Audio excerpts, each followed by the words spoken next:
Between the mid-1910s and 1920s, a wave of massacres and attacks on Black communities swept the nation. The worst of these happened in the Greenwood neighborhood in Tulsa, Oklahoma, between May 31st and June 1st in 1921. This event remains the most destructive and deadly domestic terrorist attack in American history. 100 years later, television shows, documentaries, and other medias have elevated the 1921 Tulsa Race Massacre to a national conversation, while cities everywhere are trying to find ways to end systemic and racial violence. Newly discovered historical documents and eyewitness accounts are breaking myths about the Tulsa Race Massacre. Tulsa is still learning more about the Greenwood's rebuilding post-1921, a story of community, resiliency, and hope. This can help inspire us all to see our shared humanity. Good evening, and welcome to Storytime with Auntie Nifa. I am your host, Auntie Nifa. And tonight we are going to be reading, it's a little bit of a heavy subject, but we are going to be reading a kid's book about the Tulsa Race Massacres. Oh my God, not critical race theory! How dare we teach history! Okay, but parents, seriously, ignore that part. And you can start the video at like 1:33 because that's when I stop being a weirdo. But it does say, parents or guardians or grown-ups, that this book is best read together with a grown-up and a child. So maybe you want to read the story, listen with me first, and then grab your child or your other grown-up or whatever. But you should probably listen to it first before you introduce it to the babies. So I'm just going to get started. There aren't a lot of pictures in this book, but if there are any that come up, because we're reading it for the first time together, I will show you. But most of it is just words, and it's in a very easily to understand language for most people. So this book, a kid's book about the Tulsa Race Massacre, was written by Carlos Moreno, and he also is the author of The Victory of Greenwood. This book is about the Tulsa Race Massacre. But before we can understand what that is, we need to learn about Greenwood. Greenwood is a neighborhood in Tulsa, Oklahoma, founded in 1905 by a group of Black men and women. Before 1905, the land was owned by the Creek and Cherokee tribes. Over the course of 15 years, it grew into a thriving community of about 10,000 people and hundreds of businesses. Many things made Greenwood special. It was an accepting, diverse, and communal neighborhood full of hope. Because we all need hope. Greenwood was also a place of innovation. It was the birthplace of the first Black daily newspaper in the U.S. and the home of the most successful Black-owned hotel in the country. Black women like Luella Williams owned many businesses. She owned candy stores, movie theaters, and offices. She rented to other business owners. The people of Greenwood were hardworking. Most of them lived in modest houses, and some of the roads were made of dirt, but they didn't let that get in the way of them being happy and having a good time.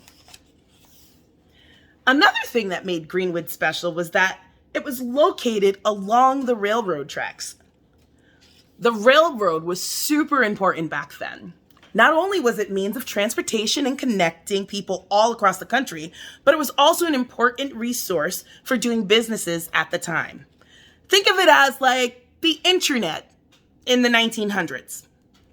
Being along the railroad tracks, Greenwood was the place where all sorts of people visited from all around the country to find everything they wanted.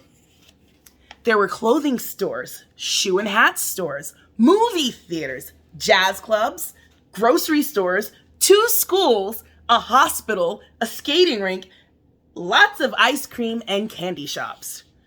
Greenwood was simply an amazing place. But There were white men in power who recognized that the wealth of the neighborhood and how well it was doing and didn't want the black people of Greenwood to have that wealth. They wanted it for themselves. They also saw Greenwood as a place to build their own train depot and make more money for themselves, so they decided to take it. All of this is what led to the event we know today as the Tulsa Race Massacre. A massacre is the act of killing a big number of people who are usually helpless or unresisting for no reason other than cruelty. Do you need me to read that again? I'm going to read that again because I think that this might need to be read again. Okay, so a massacre is the act of killing a big number of people who are usually helpless or unresisting for no other reason than cruelty. Now, you may have heard lots of stories about what happened that day and why it happened, but it's a lot more complicated than you think. And there were a lot of things going on that day. When talking about the Tulsa Race Massacre, we often hear the name Dick Rowland. Dick Rowland was a black man who was accused of hurting a white woman named Sarah Page and was arrested on the morning of May 31st. On that very night, a gunfight broke out in front of the courthouse where Dick Rowland was put in jail, even though Sarah Page said he didn't do anything wrong. That is important. On that very night, we're going to reread this page. See, we're going to read this page. On that very night, a gunfight broke out in front of the courthouse where Dick Rowland was put in jail, even though Sarah Page said he did not do anything wrong. But that's not the entire story. That's only one of the things that happened on that day, and it wasn't the cause of the massacre. The Tulsa Race Massacre happened on the morning of June 1st, 1921. The white men in power saw Dick Rowland's arrest as a chance to carry out their plan. Now, who were these white men in power? Well, there were a few. There was T.D. Evans, who was the mayor of Tulsa. John Gustafson, who was the chief of police. Harry Sinclair, who was a wealthy man in the oil business. And Tate Brady, who was the local leader of the KKK. Side note here, kids, the KKK stands for the Ku Klux Klan, which is a white supremacist terrorist hate group who primarily target and attack black people. All of these men leading up to the Tulsa Race Massacre were put together their plan to take Greenwood and move the black community north and away from the railroad tracks. On that day, more than 200 white people began to loot and burn Greenwood homes and stores. Planes dropped bombs to make the fires burn faster. More than 1,200 homes were burned down, and more than 300 people were killed. Take a moment to think about that. Planes dropped bombs to make the fire burn faster. More than 1,200 homes were burned down, and more than 300 people were killed.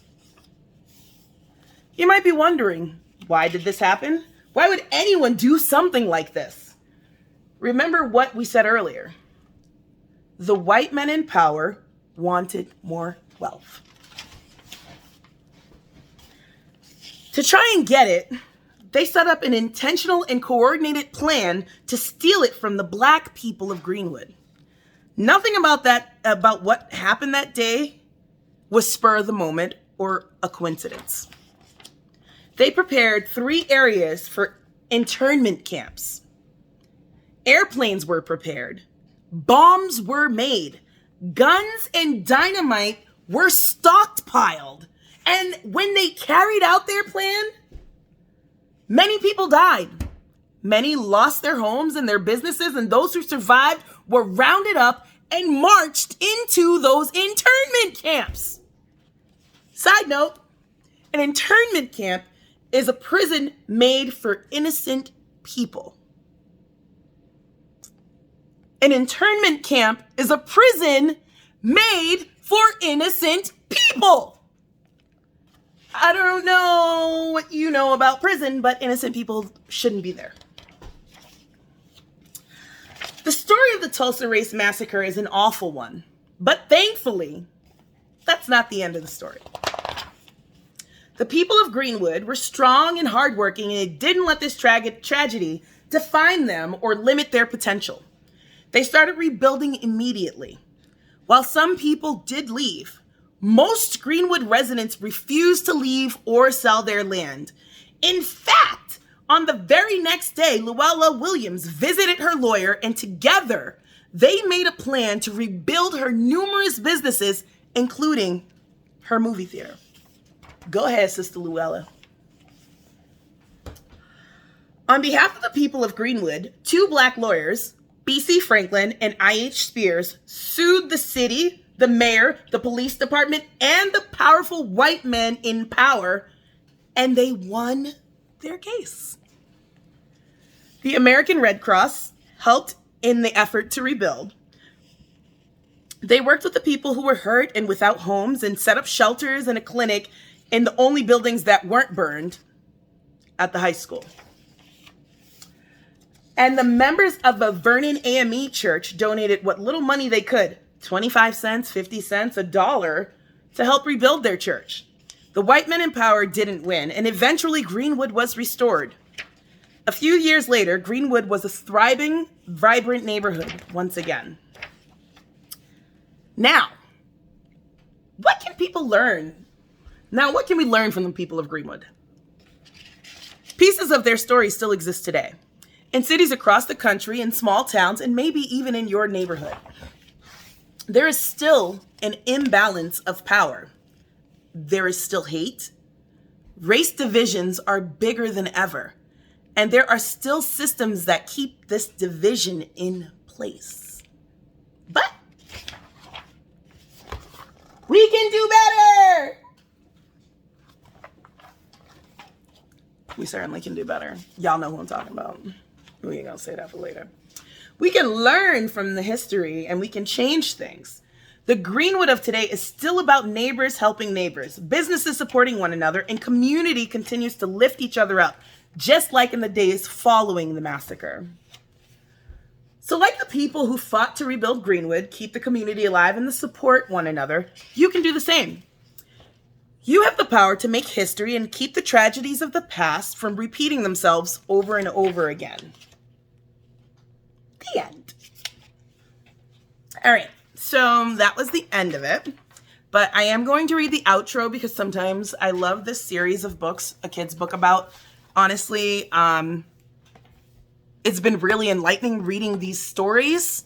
And I think that they introduce topics to children in a very matter-of-fact way, which you really should. Like, this is A, this is B, A and B equals C. I love this series. Anyway, I'm going to read the outro, and you can do whatever you want to do with that information. Despite every attempt to steal their land, the people of Greenwood resisted. They began rebuilding their homes and businesses the day after they were attacked. In 1925, Reverend Solomon Sir Jones filmed Greenwood's thriving community, which you can see today online. People like Otis Clark, Olivia Hooker, Earl Bostick, Mary E. Jones Parrish, Ben Hill, Luella Williams, Amos T. Hall, E.L. and Janine Goodwin, and Emmett J. McHenry broke racial barriers and shaped American history. Through their stories, I connected to Greenwood with my heart. I hope this book inspired you to learn about them and maybe about the people in a neighborhood near you. It's amazing what we can learn from each other's stories. There's also a paragraph that's written for further readings. For further readings, this author recommends Black Fortunes, the story of the first 6 African Americans who escaped slavery and became millionaires by Shamari Willis. My Life and Error, the autobiography of Buck Colbert Franklin by B.C. Franklin. Of course, it's because it's an autobiography. Why did I need to read that? Oh, The Nation Must Awake, My Witness to the Tulsa Race Massacres of 1921. Original title, Events of the Tulsa Disaster, by Mary E. Jones Parrish. They Came Searching, How Blacks Sought the Promised Land in Tulsa, by Eddie Faye Gates. And The Burning Massacre, Destruction, and Tulsa Race Riot of 1921 by Tim Madigan. Now, I don't know those books, and I don't know if they're children appropriate, so you'll have to do that research on yourself. And thank you on this very wonderful day, February 7th of Black People Month. Happy Black History!